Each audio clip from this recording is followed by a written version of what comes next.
अब आज जो हम लोग बात करने वाले हैं वो करने वाले हैं classes of companies under the act. Companies को ना कुछ तरीकों में बांटा गया है on the basis of liability, limited liability, shares, इन सब के बारे में अभी हम पढ़ेंगे। बहुत अच्छा टॉपिक है, स्टार्ट करते हैं।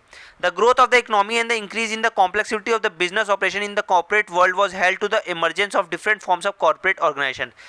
चीज़ों का बढ़ना, चीज़ों की ग्रोथ होना, इकोनॉमी में डेवलपमेंट होने की वजह से हमें कंपनीज को डिवाइड करना पड़ा अलग अलग कॉर्पोरेट में। To regulate them the companies act 2013 has broadly classifies the companies into various classes. और इसको बनाने के लिए कंपनीज एक्ट 2013 ने इसको डिफरेंट क्लासेस में डिवाइड कर दिया है। कंपनी में भी incorporated as a 1% company, 1% company हो सकती है, प्राइवेट कंपनी हो सकती है, पब्लिक कंपनी हो सकती है, depending upon the number of joining in it.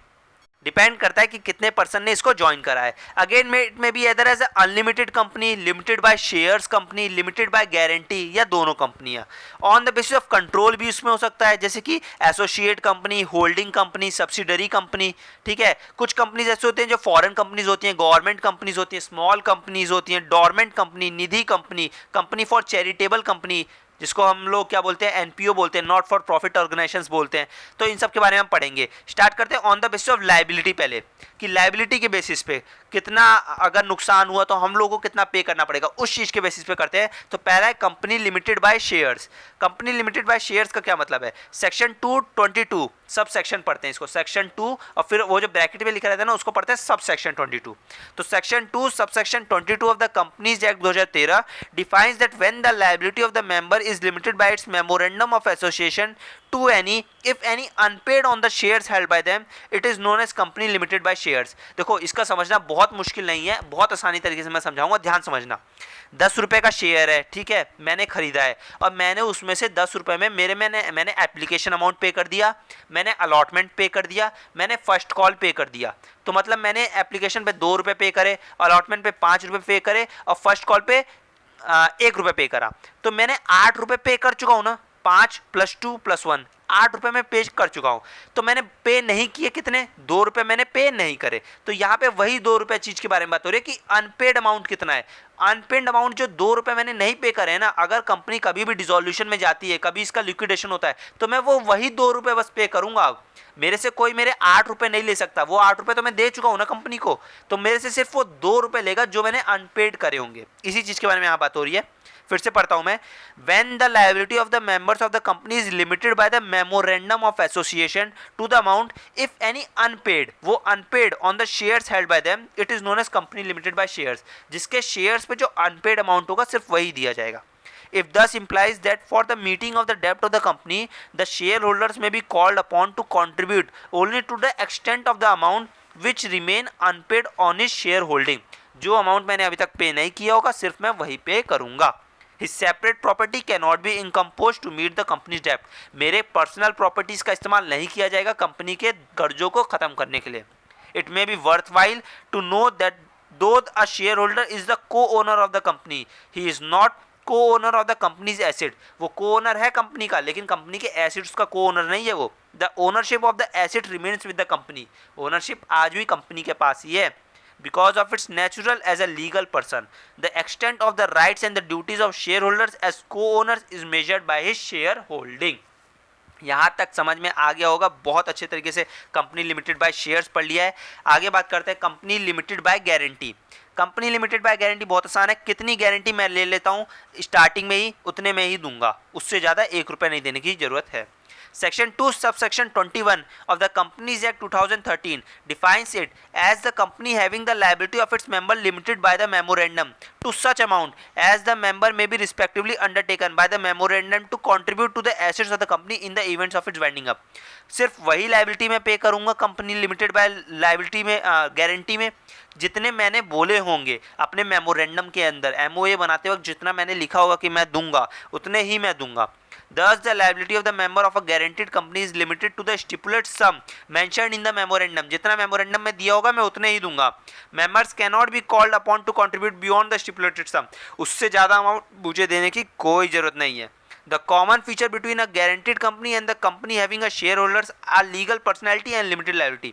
एक कॉमन फीचर जो दोनों में है, गारंटी में और शेयर होल्डर्स में, वो लीगल पर्सनैलिटी है दोनों की, और लाइबिलिटी जो है वो लिमिटेड है। लिमिटेड कैसे है? पहले वाले में तो पता है शेयर में जितना अनपेड होगा सिर्फ उतना देना पड़ेगा, और गारंटी वाले में जो मैंने पहले लिखवा दिया होगा बस खाली उतना देना पड़ेगा। तो दोनों में ही लिमिटेड लाइबिलिटी है ना, तो ये इनका कॉमन फीचर हो गया। In the latter case the members liability is liable to the amount unpaid, और इन द ईच केस यहाँ पर क्या है कि जब तक वो जितना बोल देगा मेमोरेंडम में उतना ही देना पड़ेगा। However, the point of distinction between these two types of company is that the former case in the members called upon to discharge their liability only after the commencement of the winding up and only subject to the certain condition, but in the later case they may be called upon to do at any time either during the company's lifetime or at winding up। अब ये important चीज़ है समझना। देखो जब मैं shares हूँ, company limited by shares है मेरी, तो मेरे को कब पैसे देने पड़ेंगे अनपेड अमाउंट के? जब कंपनी डिसोल्यूशन में जाएगी तभी, जब कंपनी की एकदम खोखली हो जाएगी, कंपनी एकदम खत्म होने को आ जाएगी, तभी मुझे देना पड़ेगा। लेकिन कंपनी लिमिटेड बाय गारंटी में वो मुझसे किसी भी वक्त पैसे मांग सकते हैं। वो मुझसे बोलेंगे कि अगर आपने गारंटी करी थी पैसे देने की तो आप मुझे पैसे दो। वो मर्जी नहीं है कि कंपनी डिसॉल्व हो रही है या कहीं बीच में मांग लिया, वो कभी भी मांग सकते हैं मुझसे पैसे। ये इन चीज़ के बीच में एक डिस्टिंक्शन भी है। It is clear from the definition of the guaranteed company that it does not raise its initial working fund from its members, therefore such a company may be useful only when no working fund are needed, where these funds can be held from the source of endowment, fees, charge, donation etcetera. कोई working fund की जरूरत नहीं होती ना starting में, जब कभी भी मांग सकते हो तो वर्किंग फंड की क्या जरूरत है? मैं पहले ही बोल देता हूँ कि मैं तुम्हें 1 लाख रुपए दूंगा, गारंटी करता हूँ मैं, तो यार अब 1 लाख रुपए जब मैं तुम्हें दूंगा ही तो मैं स्टार्टिंग में क्यों तुम्हारे लिए 1 लाख रुपए कैपिटल भी लेके आऊँ अलग से? पागल हूँ मैं? नहीं ना, तो मैं सीधे बीच में दे दूंगा तुम्हें।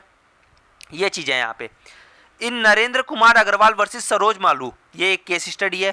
The supreme court has laid down the rights of the guaranteed company to refuse the accept the transfer by a member of its interest in the company is on a different footing that the company of limited by shares. The members of a guaranteed company may carry privileges much different from those of the ordinary share holders. देखो guaranteed वाली अगर जो होती है ना कंपनियां, वहाँ पे थोड़ी आपको छूट भी मिल जाती है, ये चीज़ का भी थोड़ा सा फायदा है। आगे बात करते हैं अनलिमिटेड कंपनी। अनलिमिटेड नाम से ही पता चल रहा है जिसकी भैया लायबिलिटी जो है वो अनलिमिटेड है, तुम्हारे घर जाके तुमसे पैसा वसूल कर लेंगे कंपनी वाले, समझे? अगर तुम आज को कंपनी बर्बाद होती है तो तुम्हारे शेयर होल्डर जो होंगे या जो क्रेडिटर होंगे जिनको तुमसे पैसा लेना होगा वो तुम्हारे घर चले जाएंगे, कंपनी वालों के जितने शेयर होल्डर है सबके घर जाके पैसा ले लेंगे, लेकिन वो लेंगे पैसा। Unlimited company section 2 of subsection 92 of the companies act 2013 defines unlimited company as a company not having any limit of the liability of its member. कोई लिमिट नहीं है, तुम्हारे पर्सनल प्रॉपर्टीज को बेचा जाएगा तुम्हारे पैसे निकालने के लिए। In such a company the liability of the member ceases when he ceases to be a member. यहाँ पे लायबिलिटी जो है मेंबर की वो सीज कर लिया जाएगा, सब कुछ उसके ले लिए जाएंगे, जब्त कर लिए जाएंगे कंपनी के कर्ज चुकाते चुकाते। The liability of each member extend to the wholly amount of the company's debt and liability, but he will be entitled to claim contribution from the other members। हाँ, लेकिन ये चीज़ है सबके कंट्रीब्यूशन होंगे, ऐसा नहीं है कि सिर्फ तुम्हारे ही जाएंगे ना, तुम अगर शेयर होल्डर हो कोई और भी है तो उसके भी ऐसा ही होगा। Article of association must state that the amount of shares capital and the amount of each share, so long as the company is going to concern the liability of the shares, it is the only liability which can be endorsed by the company। और यहाँ पे क्या है, liability जितनी share holders की होगी सिर्फ उतनी liability. The creditors can institute proceedings from winding up of the companies for their claim. The official liquidator may call the members from the contributing towards the liability and debts of the company which can be unlimited। Same वही चीज़ है, कोई इसमें खास नहीं है। Unlimited company हमने पूरी पढ़ लिया। अब बात करते हैं on the basis of member, मतलब कितने लोग हैं, है ना। अब कुछ भी तो ऐसे होते हैं यार, देखो ये तो हमने पढ़ लिया गारंटी, शेयर्स, है ना, और अनलिमिटेड। अब बात आती है मेंबर के हिसाब से, 1% है, 5% है, 10% है, 50% है, तो कौन सी कंपनी बना सकते हैं वो। अब इस चीज़ पे बात आती है, तो पढ़ते हैं on the basis of members. पहला है 1% कंपनी, नाम से पता चल रहा है 1% कंपनी मतलब एक अकेला person. The companies act 2013 introduces a new class of companies which can be incorporated by a single person, एक अकेला पर्सन जिसमें होगा।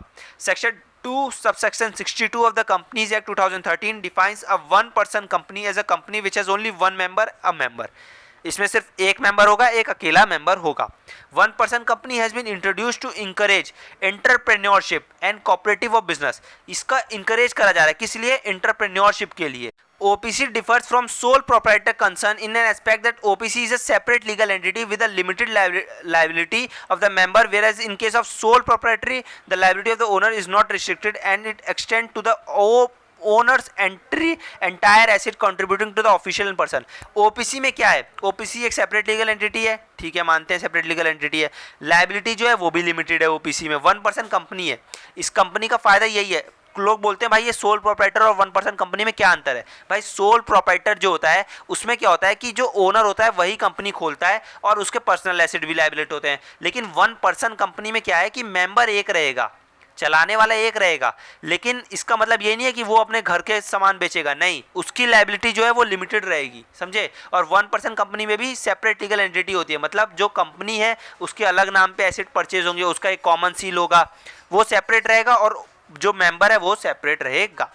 The proceeding required of an 1% company are simplified through exemption providing under the act in comparison to the other form of business companies। अब बात करते हैं कुछ significant points है 1% कंपनी की, उसके बाद करते हैं। पहली चीज, ओनली 1% एज मेंबर, सिर्फ 1% होगा मेंबर का।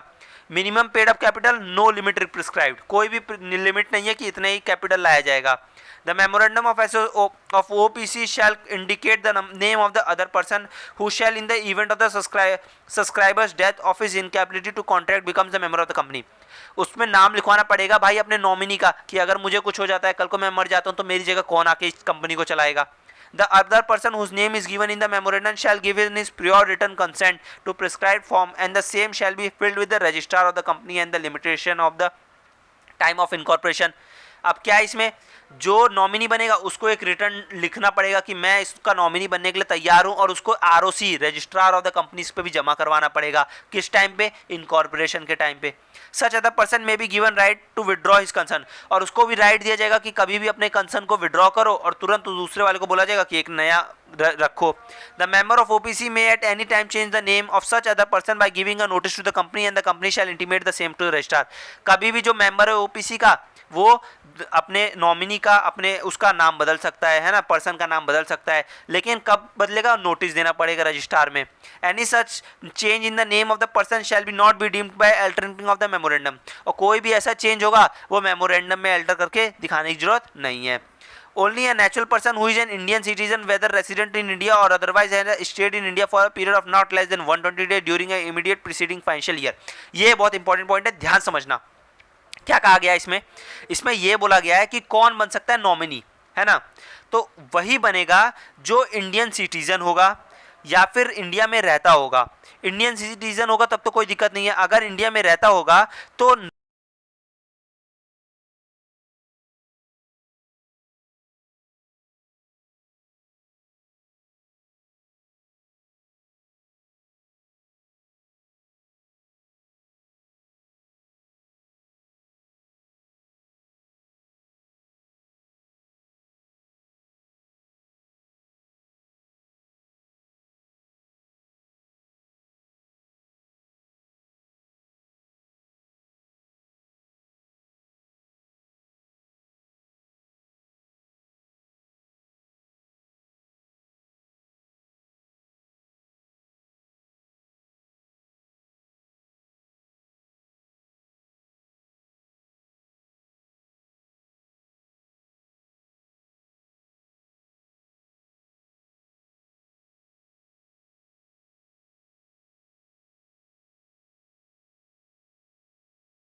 चलो चलो चलो वापस आ जाओ, वापस आ जाओ।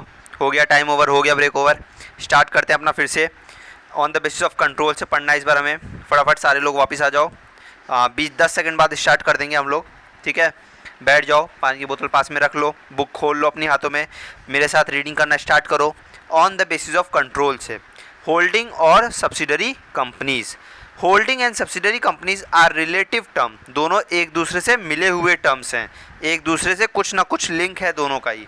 A company is a holding company in relation to one or more other companies, means a company of which such company are subsidiary company. Holding company कौन सी कंपनी होती है? वो कंपनी होती है जिसकी कोई ना कोई एक सब्सिडरी कंपनी हो। और सब्सिडरी कंपनी कौन सी कंपनी होती है? जो होल्डिंग की एक सब्सिडरी हो। समझ में आया क्या बोला मैंने? नहीं आया कोई बात नहीं, अभी पढ़ेंगे समझ में आ जाएगा। For this purpose of this clause, the expression company include any body corporate, whereas section 2 of 87 defines a subsidiary company in relation to any other company. This is to say the holding company means a company in which the holding company controls the composition of board of directors, access or control more than one half of the total voting power, either as its own or together with one or more its subsidiary companies. मैं कब बोलूँगा कि कोई company मेरी subsidiary company है? मैं तब बोलूँगा जब उसके बोर्ड ऑफ डायरेक्टर्स के कंट्रोल जो है वो मेरे पास रहेगा। दूसरा कब बोलूँगा? जब उसके आधे से ज़्यादा हिस्सा कंपनी का वोटिंग राइट्स जो है वो मेरे पास है, तब मैं बोलूँगा कि वो मेरी सब्सिडरी कंपनी है ना। Providing that such classes or classes of holding companies as may be prescribed shall not have layers of subsidiaries beyond such members as may be prescribed. अब इसके मतलब क्या है? पढ़ते हैं। For the purpose of this section, a company shall be deemed to be a subsidiary company of the holding company if the control referred to in a subclause first, subclause second is of another subsidiary company of the holding company. एक company कब बोला जाएगा कि वो subsidiary company है holding company की? जब उसके बोर्ड ऑफ डायरेक्टर्स का कंट्रोल जो है वो होल्डिंग कंपनी के पास हो, और दूसरा जब वो वोटिंग राइट्स होल्डिंग कंपनी के पास हो। क्या लिखा है? The composition of companies board of director shall be deemed to be control by the another company, दूसरी कंपनी कंट्रोल करे उसको। If that other company be may exercise of some power accessible by it is discretion can appoint or remove all the majority of directors, और कभी भी वो चाहे तो वो अपॉइंट कर सके या तो फिर वो रिमूव कर सके। The expression company include any body corporate, company का मतलब यहाँ पे क्या है? कोई भी body corporate. Layer is relation to a holding company means its subsidiaries और सब्सिडरीज। और एक होल्डिंग कंपनी की सिर्फ ये नहीं मतलब नहीं है कि सिर्फ एक ही सब्सिडरी कंपनी हो, एक होल्डिंग कंपनी की कई सब्सिडरीज कंपनीज हो सकती हैं। समझ में आया? एग्जाम्पल नंबर 2 है, ध्यान से पढ़ते हैं इसको। A will be subsidiary of B, A जो है वो बी का सब्सिडरी कब कहलाएगा? If B control the composition of the board of directors of A, जब बी ने ए के अंदर सारे बोर्ड ऑफ डायरेक्टर्स का कंपोजिशन ले रखा हो। If B can without the consent or approval of any other person appoint or remove a majority of directors of A, और अगर बी बिना किसी से पूछे ए के डायरेक्टर्स का अपॉइंटमेंट कर सकता है, उनको हटा सकता है, रिमूव कर सकता है। ये जब काम बी अपने आप कर पाए ना ए कंपनी का, तो बोला जाएगा कि ए जो है वो सब्सिडरी है बी की। क्यों? क्योंकि यहाँ पे बी ने बोर्ड ऑफ डायरेक्टर्स को कंट्रोल कर रखा है ए के, और बी चाहेगी तो बोर्ड ऑफ डायरेक्टर्स को रिमूव कर सकती है, अपॉइंट कर सकती है, चेंज कर सकती है। एग्जाम्पल नंबर 3 पढ़ो। A will be subsidiary of B if B holds more than 50% of the share capital of A. कब बोलूँगा मैं ए जो है वो सब्सिडरी है बी की? जब बी ने 50% से ज़्यादा शेयर्स, मतलब 51% शेयर्स जो हैं वो किसके हाथ में है? बी के हाथ में है, ए के। तब बोला जाएगा कि ए जो है वो सब्सिडरी है बी की। दो चीज़ें समझ में आ गई हमें। क्या क्या दोनों चीज़ें थी? कि बी जो है वो ए, मतलब ए जो है वो तब सब्सिडरी बनेगी बी की जब बी या तो उसके बोर्ड ऑफ डायरेक्टर्स को अपॉइंट, रिमूव, अप्रूवल कर सकता हो, और दूसरा जब बी जो है वो 51% से ज़्यादा या 50% से ज़्यादा, 51 अपने आप ही हो जाएगा, 51% शेयर जो है वो बी होल्ड करता हो ए कंपनी के। एग्जाम्पल नंबर 4 पढ़ते हैं। B is subsidiary of A and C is the subsidiary of B. In such case, C will be subsidiary of A. In the likely manner, if D is subsidiary of C, D will be subsidiary of B as well as A and so on. ये बड़ा घुमाने फिराने वाला था, आप लोगों को समझ में नहीं आया होगा, फिर से पढ़ता हूँ, ध्यान से समझना। B is subsidiary of A. B जो है वो सब्सिडरी है इस बार ए का, ठीक है। ए मतलब क्या हुआ, होल्डिंग कंपनी हुआ। सी इज सब्सिडरी ऑफ बी, और एक सी कंपनी है वो सब्सिडरी किसकी है, बी की है। बी जो है वो ए का है, सी जो है वो बी की सब्सिडरी है, ठीक है। इतना समझ में आ गया। तो यहाँ पर एक चीज़ मैं आपको बता दूँ, अगर बी जो है वो ए का है और सी जो है वो बी का है, तो इस हिसाब से जो सी है ना वो ए की भी सब्सिडरी होगी। Here C will be subsidiary of A. इसी तरीके से अगर कोई एक और सब्सिडरी है डी, जो सब्सिडरी किसकी है, सी की, तो यहाँ पर जो डी है वो सी का भी होगा सब्सिडरी, बी का भी सब्सिडरी होगा और ए का भी सब्सिडरी होगा। कैसे पता चला, क्योंकि भाई देखो यहाँ पे वही चीज़ है कि सब्सिडरी जो हो सकते हैं वो लेयर में हो सकते हैं। लेयर का मतलब एक के बाद एक सब्सिडरीज बहुत सारी बन सकती हैं। बी जो है वो ए का है, सी जो है वो बी का है, डी जो है वो सी का है, तो इस हिसाब से डी भी ए का हुआ, सी भी ए का हुआ, बी भी ए का हुआ। समझ में आ गया होगा अब तक तो आराम से। नहीं समझ में आया होगा रिवाइंड करो, वापस जाकर देखो, समझ में आ जाएगा। Status of private company which is subsidiary to public company, यह चीज़ क्या है अब इसके बारे में पढ़ते हैं। इन view of section 271 of the Companies Act 2013, a private company which is a subsidiary of public company shall be deemed to be a public company for the purpose of this act, even when such subsidiary companies continue to be a private company in its article। एक private company है लेकिन वो subsidiary है किसका, एक बड़ी public company का वो सब्सिडरी है, वो छोटा सा प्राइवेट कंपनी। तो यहाँ पर जो प्राइवेट कंपनी है ना उसको भी पब्लिक कंपनी ही माना जाएगा। क्यों माना जाएगा, क्योंकि वो एक सब्सिडरी है पब्लिक कंपनी की। तो जब पब्लिक कंपनी के अंदर ही आता है, वो सब्सिडरी है, तो वो ऑफकोर्स भी पब्लिक कंपनी का ही एक पार्ट हुआ ना। इस वजह से कोई भी प्राइवेट कंपनी अगर सब्सिडरी है पब्लिक कंपनी की तो उसको पब्लिक कंपनी ही माना जाएगा, उसको डीम करा जाएगा, उसको इस तरीके से अपनाया जाएगा कि वो एक पब्लिक कंपनी ही है। हाँ, भले ही वो बात अलग है कि वो अभी भी अपने आर्टिकल्स के हिसाब से काम कर रही है जो कि एक प्राइवेट कंपनी के हैं, ठीक है। आगे बात करते हैं एसोसिएट कंपनी क्या होता है। In relation to another company means a company in which other company has a significant influence but which is not a subsidiary company of the company having such influence and include a joint venture company. तो associate company क्या होता है कि वहाँ पर दूसरी company में influence तो है, हमारा हिस्सा तो है, लेकिन वो हमारी सब्सिडरी नहीं है, मतलब उसको हम सब्सिडरी कंपनी नहीं बोल सकते। कब बोल सकते हैं, एक बार एक्सप्लेन करा गया है यहाँ पे। For the purpose of this clause, the expression significant influence means control of at least 20% of the total voting power or control of the participation in business decisions under an agreement। लगभग कितना control है, सिर्फ 20%, total voting power का सिर्फ 20% control है, उससे ज़्यादा नहीं है। The expression joint venture means a joint agreement arrangement whereby the parties that have joint control of the arrangement have right to net assets of the arrangement। और यहाँ पे जॉइंट वेंचर का मतलब क्या है कि जॉइंटली दोनों पार्टियों ने अपने एसेट्स को राइट्स रखे हैं दोनों ही अरेंजमेंट के हिसाब से। यहाँ पर उसको सब्सिडरी नहीं बोला जाएगा, समझे। यहाँ पर खाली उसको इस तरीके से दिखाया जाएगा कि वो एक सिग्निफिकेंट इन्फ्लुएंस है। The term total share capital means the aggregate of, total share capital क्या होता है, paid up equity share capital और कन्वर्टेबल प्रेफरेंस शेयर कैपिटल। वो इक्विटी शेयर कैपिटल जो पेड अप कर दिया गया और वो प्रेफरेंस शेयर होल्डर जिसको हमने कन्वर्ट करा है।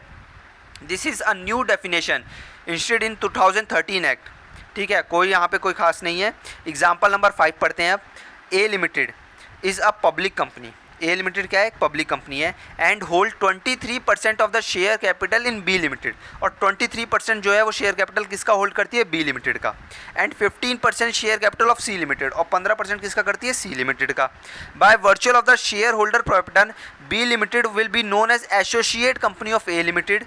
तो बी लिमिटेड क्या बोला जाएगा, एसोसिएट कंपनी बोला जाएगा ए लिमिटेड का, सब्सिडरी नहीं बोला जाएगा। ध्यान में रखना इस चीज़ को, क्या बोला जाएगा, एसोसिएट कंपनी बोला जाएगा। क्यों बोला जाएगा, क्योंकि उसके होल्डिंग जो है वो मोर देन 20% है। मोर देन 50% होगा तो सब्सिडरी बोला जाएगा, मोर देन 20% है एसोसिएट कंपनी बोला जाएगा। Where as C limited will not be associated as the required 20% is not air and hence no significant influence. लेकिन वहीं अगर सी जो है उसको नहीं बोला जाएगा एसोसिएट कंपनी। क्यों नहीं बोला जाएगा, क्योंकि भैया वहाँ पर तो उसने 20% का क्राइटेरिया ही कंप्लीट नहीं करा, तो उसको हम बोलेंगे भी नहीं, ठीक है। On the basis of assets to a capital पढ़ते हैं। लिस्टेड कंपनी क्या होती है, as per the definition given in the section 252 of the companies act 2013, it is a company which has any of its security listed of any recognised stock exchange. Listed company वो होती है जिसने अपने securities को, shares को, debentures को listed करवा रखा है स्टॉक एक्सचेंज मार्केट में। provided that such classes of companies which have listed or intended to list such classes of securities as may be prescribed in consulting with the Security and Exchange Board shall not be considered as a listed company. वहीं यहाँ पे ये चीज़ भी दिया है कि वो companies जिसने अपने लिस्टेड कर रखे हैं सिक्योरिटीज़ को इस तरीके से कर रखे हैं security exchange board of India में, उसको हम लोग लिस्टेड कंपनी में नहीं करेंगे, ठीक है. Whereas the word securities as per the section 281 of the Companies Act 2013 has been assigned the same meaning as defined in clause H of section 2 of the Security Contract Regulation Act 1956. और security का मतलब दोनों ही जगह same बता रखा है इन्होंने, ये भी कोई खास नहीं है अभी, ठीक है. एग्जाम्पल नंबर 6 पढ़ते हैं. Scan steel rod limited is a public limited company, ठीक है भैया, समझ में आ गया, वो पब्लिक कंपनी है. whose shares are listed in the stock exchange Kolkata, ठीक है भैया, शेयर भी लिस्टेड हैं. Hence scan steel rod limited is a listed company. इस हिसाब से स्कैन स्टील रॉड लिमिटेड क्या है, एक लिस्टेड कंपनी है. क्यों? क्योंकि उसने अपने शेयर्स को लिस्टेड करवा रखा है. The reason for calling it a listed is because the company and the stock exchange have signed a listing agreement for trading of shares in the capital market. यहाँ पे इसको लिस्टेड कंपनी इसलिए बोला गया क्योंकि इसने एक एग्रीमेंट साइन कर रखा है स्टॉक एक्सचेंज मार्केट से भी कि वो एक लिस्टिंग एग्रीमेंट गया है और ट्रेडिंग ऑफ शेयर्स जो है वो कैपिटल मार्केट में हो सकता है. वहीं अगर देखो अनलिस्टेड कंपनी का भी एक डेफिनेशन दिया है, means a company other than listed company. क्या बकवास बात है भाई, जो कंपनी लिस्टेड नहीं है वो अनलिस्टेड हो गई, ठीक है. अब हम पढ़ रहे हैं अदर कंपनीज क्या है.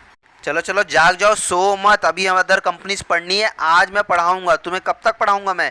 जब तक पढ़ाऊंगा जब तक तुम लोग अपने, अब हम प्रोसेस पे ना पहुंच जाएं, मतलब जब तक हम मोड ऑफ रजिस्ट्रेशन पे ना पहुंच जाए कि किस तरीके से कंपनी को इनकॉर्पोरेट किया जाता है, तब तक पढ़ेंगे. समझ में आ रहा है? तो जाग जाओ, टेंशन मत लो, मैं हूं ना यार साथ में, मैं भी तो कर रहा हूं, तुम कर सकते हो, मैं भी कर रहा हूं ना, सेम लेवल पे हैं दोनों. तो कैसे तुम, मैं एक्स्ट्रा कर पा रहा हूँ तुम नहीं कर पा रहे, कोई एक्स्ट्रा ऑर्डिनरी नहीं है, दोनों साथ पढ़ेंगे, मज़े में पढ़ेंगे. बात करते हैं अदर कंपनीज़ की. गवर्नमेंट कंपनी क्या होती है? Government company means any company in which not less than 51% of the paid up share capital is held by the central और स्टेट गवर्नमेंट. यहाँ पे क्या है, गवर्नमेंट कंपनी वो है जहाँ पे 51% से ज़्यादा शेयर्स जो हैं वो या तो सेंट्रल गवर्नमेंट के पास हो या तो एनी स्टेट गवर्नमेंट के पास हो. Partly by central government and partly by one और मोर स्टेट गवर्नमेंट, या तो पार्टली भी हो सकता है, मतलब आधे सेंट्रल गवर्नमेंट आधे state government. And the section include a company which is a subsidiary companies of such a government company, या फिर वो भी पब्लिक कंपनी हो सकती है जो सब्सिडरी हो गवर्नमेंट कंपनी की. मैंने बता दिया था, एक प्राइवेट कंपनी पब्लिक कंपनी की सब्सिडरी है तो उस प्राइवेट को भी हम क्या ट्रीट करेंगे, पब्लिक कंपनी ट्रीट करेंगे, ठीक है. एक्सप्लेनेशन है, समझते हैं. For the purpose of this clause, the paid up share capital shall be constructed as total voting right or power where shares with differential voting rights has been issued. और यहाँ पर क्या है, वोटिंग राइट्स दिए जाते हैं, ठीक है. गवर्नमेंट कंपनी देखो क्या बता रखा है, at least 51% of the paid up share capital, ठीक है. सेंट्रल गवर्नमेंट के हाथ में हो, स्टेट गवर्नमेंट के हाथ में हो, या फिर पार्टली बाय सेंट्रल गवर्नमेंट और स्टेट गवर्नमेंट दोनों हो, ठीक है. आगे बढ़ करते हैं, फॉरेन कंपनीज क्या होती हैं. इट मीन्स एनी कंपनी और body corporate incorporated outside India, वो कंपनी या बॉडी कॉर्पोरेट जो इंडिया के बाहर से रजिस्टर्ड हो, have a place of business in India where its by itself और थ्रू एन एजेंट फिजिकली और through electronic mode. Business India में कर रही हो तभी तो उसको फॉरेन कंपनी बोला जाएगा. बिजनेस इंडिया में कर रही है लेकिन स्टैब्लिश कहाँ से है, बाहर से है ना. एक्टिविटी भले ही इंडिया में कर रही हो, conducting any business activity in India in any other manner, किसी भी मैनर में ऑनलाइन ऑफलाइन कैसे भी बिजनेस में कर रही हो, उसको माना इंडिया की कंपनी भी जाएगा लेकिन बोला क्या जाएगा, फॉरेन कंपनीज में माना जाएगा. Formation of companies with charitable object, section 8 company. अब बात करते हैं सेक्शन 8 कंपनीज क्या होती है. सेक्शन 8 कंपनीज मैंने बता दिया था, एनपीओ होती है, नॉट फॉर प्रॉफिट. इनका मेन मोटिव प्रॉफिट अर्न करना नहीं होता. पढ़ते हैं. Section 8 of the Companies Act 2013 with the formation of companies which are formed to promote the charitable object of commerce, arts, science, sports, education, research, social welfare, religious charity, protection of environment, etc. पता है ये सब इस चीज़ को promote करते हैं, इसमें बताने की कोई बात नहीं है मुझे. Such company intend to apply its profit in promoting its object. ये जो प्रॉफिट अर्न करते हैं, देखो प्रॉफिट अर्न करना मोटिव नहीं है, मानता हूँ मैं, लेकिन ऐसा तो नहीं है कि प्रॉफिट अर्न ही नहीं करेंगे. तो जो प्रॉफिट अर्न करेंगे उसका इस्तेमाल कैसे करेंगे, ये लोग अपने ही चीज़ों को बढ़ाने में इस्तेमाल करेंगे, प्रमोट करेंगे, सैलरीज दे देंगे मेंबर्स को, डिविडेंड दे देंगे शेयर होल्डर्स को, इस तरीके से प्रमोट करेंगे, ठीक है. Example of section 8 companies are FICCI, FICCI, association, national sports club of India, CII etcetera. ये सब इसके एग्जाम्पल्स हैं. अब बात करते हैं power of central government to issue the licence.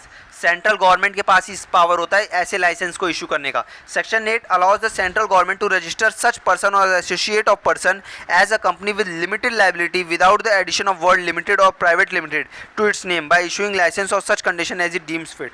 Central government जब तक इसको अलाउ नहीं करेगी तब तक ये नहीं सेटल होगा। हाँ, सेंट्रल गवर्नमेंट अगर अलाउ करती है इसको रजिस्टर करा जाएगा। इसके एक लाइबिलिटी जो क्या होगी वो होगी लिमिटेड लाइबिलिटी होगी, मतलब मेंबर्स को कोई अपने घर के ज़मीन जायदाद नहीं बेचने पड़ेंगे, ठीक है। The registrar shall on application register such person or associate of person as a company under this section. और फिर उसके बाद जब अलाउ कर देगी तो रजिस्ट्रार को रजिस्टर करना पड़ेगा इसका नाम, किस नाम से, सेक्शन 8 कंपनीज के नाम से। On register the company shall enjoy some same privileges and obligations limited company, और ये उसी तरीके के सारे फीचर्स और राइट्स को एंजॉय करेगी जैसी एक लिमिटेड कंपनी करती है, ठीक है। अब बात करते हैं रिवोकेशन ऑफ लाइसेंस। लाइसेंस को रिवोक कैसे किया जाएगा? रिवोक मतलब होता है हटाना, है ना। The central government may order to revoke the license of the company where the company contravenes any of the requirement of the condition of this section subject to which the license is issued on which the affairs of the company are conducted fraudulently. कब हटा सकती है? जब उसको ये पता चलेगा कि भाई ये कंपनी तो कहीं ना कहीं फ्रॉड कर रही है, ठीक है, वॉयलेट कर रही है इसके ऑब्जेक्ट को, जो MOA में ऑब्जेक्ट लिख रखा है उसके खिलाफ जाके काम कर रही है, बनाया किसी और वेलफेयर के लिए, कर कोई और चीज़ रही है, अपना प्रॉफिट अर्न कर रही है ना, पब्लिक इंटरेस्ट में काम नहीं कर रही है, और साथ में ये लिमिटेड या private limited against the company's name in the register, ये पब्लिक और प्राइवेट लिमिटेड का फ़ायदा उठा रही है। But before such revocation the central government must give it written notice of its intention to revoke the licence and opportunity to hear in the matter. लेकिन इससे पहले सेंट्रल गवर्नमेंट को क्या करना पड़ेगा? एक नोटिस देना पड़ेगा कि भैया हम तुम्हारे खिलाफ रिवोक कर रहे हैं, तुम हमसे बात करना चाहते हो तो बात कर लो, बातचीत करके किस तरीके से तुम ये काम कर रहे हो इसको सही करो। Order of the central government, where a license is revoked, the central government may in the public interest order the company registered under the section should be amalgamated with another company registered under this section having similar object to form a single company with such constitution, properties, power, rights, interest, authorities and privileges and with such liabilities, duties and obligation as may be specified in the order of the companies to be wound up। इतना बड़ा पढ़ दिया, समझाता हूँ क्या है, कोई इसमें खास नहीं है, समझ में आ गया होगा पढ़ के। इसमें ये है लाइसेंस रिवोक करते समय, वापस करते समय वो ये चीज़ कर सकती है कि वो एक एमलगमेशन करा दे। एमलगमेशन क्या होता है? दो कंपनियों का मिलना, एक ऑब्जेक्टिव हो जिसका काम दोनों का एक ही हो, ऐसे दो कंपनियों को मिला देना और उसको एक सिंगल यूनिट बना देना, फिर उसको काम करवाना, उसको बोला जाता है एमलगमेशन। तो यहाँ पे एमलगमेशन कराने की बात हो रही है दूसरी कंपनी से जिसका सेम ऑब्जेक्टिव हो, सिमिलर ऑब्जेक्ट्स हो, ठीक है, उसको मिला दो, एक सिंगल कंपनी बना दो जिसमें constitution, properties, rights, interest, authorities, privileges दिए जाए, लाइबिलिटीज़ हो, ड्यूटीज़ हो, ऑब्लिगेशन हो, और इसको फिर काम करवा दो, है ना, या फिर वाउंड अप करवा दो कंपनी को, सिंपल बात है। Penalty punishment in contravention if company makes any default in complying with any of the requirement laid down in this section, the company shall without privileges to any other action under the provision of this section be punishable with a fine which shall not be less than 10 lakh rupees but which may extend to 1 crore rupees, and the director and even officer of the company who is in default shall be punishable with the fine which shall not be less than 25,000 rupees but which may extend to 25 lakh rupees। भाई तगड़ा fine लगा रखा है, अगर कोई पकड़ा गया तो उसके खिलाफ फाइन भी लग सकता है, पनिशेबल भी किया जाएगा। अगर कोई ज़्यादा दिक्कत हो, क्या पनिशेबल किया जाएगा? देखो भाई, पहले तो फ़ाइन लगा देंगे, फ़ाइन कितना, 10 लाख रुपए से लेके 1 करोड़ तक का फ़ाइन लग सकता है पूरी कंपनी पे। और साथ में अगर पता चला कोई डायरेक्टर वायरेक्टर भी इन्वॉल्व है, वो भी इसमें हेरा फेरी कर रहा है, तो उस पर 25,000 तक का, 25,000 से लेके 25,000 रुपीज़ से लेके 25 लाख तक का जुर्माना लग सकता है। 25,000 से 25 लाख तक का जुर्माना भी लग सकता है, बताओ भैया। Provided then witness is prove that the affairs of the company were conducted fraudulently, even officer in default shall be liable for the action under section 447। और सेक्शन धारा 447 के तहत जेल भी हो सकती है, ये भी हो सकता है शायद, है ना। अब बात करते हैं सेक्शन 8 कंपनी के कुछ सिग्निफिकेंट पॉइंट जो हमने ऊपर पढ़े हैं, उसको एक बार शॉर्ट फॉर्म में ले लेते हैं। Form for the promotion of commerce, art, science, religious, charity, protection of environment, sports etcetera, ठीक है, पता है। Record of minimum share capital not does not apply, कोई भी मिनिमम शेयर कैपिटल की रिक्वायरमेंट नहीं है। क्यों रिक्वायरमेंट नहीं है भैया? क्योंकि ये एक तरीके से क्या है, लिमिटेड कंपनी है और पब्लिक कंपनी का ये हिस्सा है NPO। Use it is profit for the promotion of the objective for which it is form, अपने प्रॉफिट का इस्तेमाल किस लिए करती है? प्रमोशन के लिए किया जाता है, अपने ही ऑब्जेक्टिव्स को। Does not declare dividend to members, members को डिविडेंड नहीं दिया जाता, ठीक है। Operates under the special licence for central government, central government द्वारा एक लाइसेंस दिया जाएगा, उसी के अंडर काम करेगी। Need not to use the word limited, private limited in its name and adopt a more suitable name such as club, chamber of commerce etcetera. जरूरत नहीं है वर्ड पब्लिक या प्राइवेट लिमिटेड ऐड करने की, है ना, सिंपल चैम्बर ऑफ वर्ड से club नाम लिख सकती है। और licence revoked if condition contravenes, अगर कोई गलत काम करेगी तो लाइसेंस ले लिया जाएगा। और रिवोकेशन के समय क्या हो सकता है, वाइंड अप करा जा सकता है, नाम बदला जा सकता है, अमेलगमेशन कराया जा सकता है दूसरी कंपनीज का, ये भी पढ़ लिया। इन्हें जनरल मीटिंग बुलानी होती है हर 14 दिन के अंदर, 14 दिन पहले नोटिस देके, है ना, 21 दिन तक लगभग। फिर minimum number of directors, independent directors, ये सब कुछ नहीं ज़रूरत होते हैं। कोई भी remuneration committee, share holder relationship committee की ज़रूरत नहीं होती, ठीक है। सेक्शन 8 कंपनी के लिए चैरिटेबल के लिए कराया जाता है, कोई प्रॉफिट जो होता है उसका इस्तेमाल प्रमोशन और ऑब्जेक्टिव के लिए किया जाता है, कोई पेमेंट डिविडेंड को नहीं दिया जाता। लिमिटेड लाइबिलिटी होती है, लिमिटेड और प्राइवेट लिमिटेड ज़रूरत नहीं है लगाने की, ठीक है। सेंट्रल गवर्नमेंट इसमें स्टेटस देता है, सेंट्रल गवर्नमेंट चाहिए तो उसके लिए लाइसेंस भी रिवोक करवा सकता है ना, अगर ज़रूरत पड़े तो रिवोक करवा सकता है, ठीक है, समझ में आ गया। और इसमें कोई ज़रूरत नहीं है रिवोकेशन की वजह से। अगर रिवोकेशन हो गया, ये चीज़ ध्यान दो, अगर रिवोकेशन हो गया तो उसको लिमिटेड या प्राइवेट लिमिटेड वर्ड का इस्तेमाल करना पड़ेगा, याद रखना ये चीज़, ठीक है।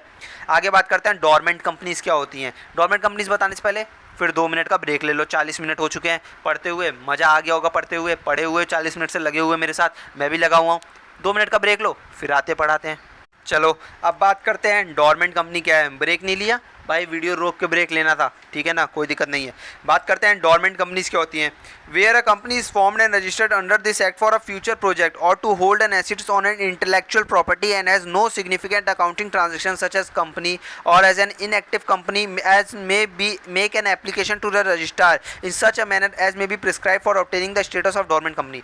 डोरमेंट कंपनी वो होती है जो एक स्पेशल एक्ट के थ्रू बनाई जाए, एक प्रोजेक्ट से रिलेटेड, एक एसेट्स को परचेज करना है, वो अपने नाम पे एसेट परचेज करती है, और एक तरीके से बोला जाए तो ये एक प्रोजेक्ट के रिलेटेड है कि वो प्रोजेक्ट कंप्लीट हो जाएगा तो वो कंपनी अपने आप बंद हो जाएगी, ठीक है।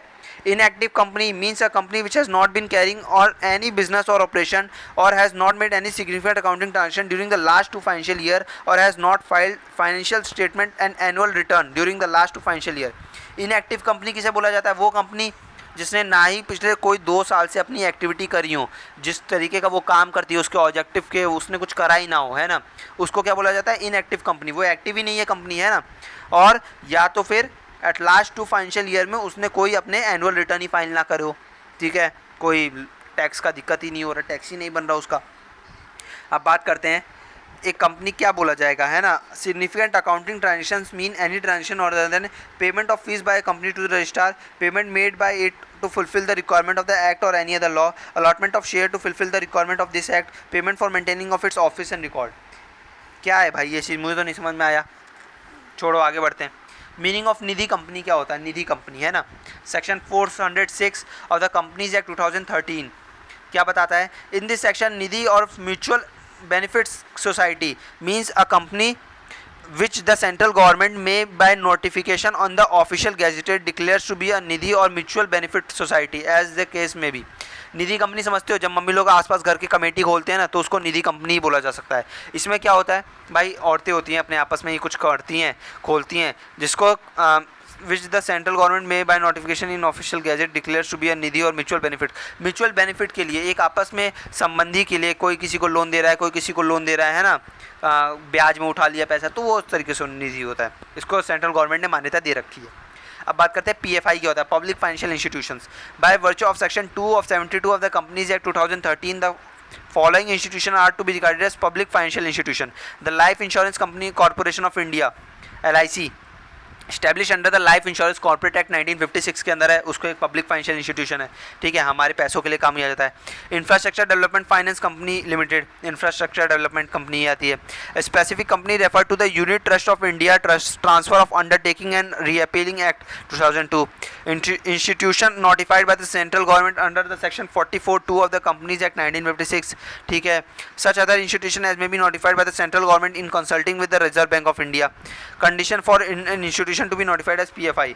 अब कब उसको बोला जाएगा पीएफआई हो, जब या तो सेंट्रल और स्टेट गवर्नमेंट उसके लिए कोई नोटिस निकाल दे, ठीक है, कंपनी लॉ क्रिएट कर दे, और not less than 51% of the paid up share capital is held controlled by central government और एनी अदर स्टेट गवर्नमेंट और partly by central state government. और कब बोला जाएगा वो पीएफआई है, जब 51% से ज़्यादा जो पेड अप शेयर कैपिटल है वो सेंट्रल और स्टेट गवर्नमेंट के हाथ में ना हो, ठीक है। अब अगले वीडियो में हम लोग पढ़ेंगे modes of registration corporation of company, ठीक है, समझ में आ गया। यहाँ हमने अभी क्या पढ़ लिया, हमने पढ़ लिया कि पीएफआई तब बोली जाएगी जब या तो कोई सेंट्रल और स्टेट गवर्नमेंट उसको एक्ट दे, या फिर एटलीस्ट 51% जो होता है वो सेंट्रल गवर्नमेंट, स्टेट गवर्नमेंट या पार्टली बाय सेंट्रल और स्टेट गवर्नमेंट के हक में हो, तब उसको बोला जाएगा एक, है ना, पीएफआई कंपनी बोल जाएगा, पब्लिक फाइनेंशियल इंस्टीट्यूशंस बोल दिए जाएंगे। ठीक है, अगले वाले में हम पढ़ेंगे modes of registration incorporation of company. ठीक है, जाओ रेस्ट करो, इन्जॉय करो, अगली वीडियो में मोड्स ऑफ रजिस्ट्रेशन और इनकॉर्पोरेशन से पढ़ेंगे, और शायद 2 वीडियोस के अंदर हम इस चैप्टर को भी अब कंप्लीट कर देंगे।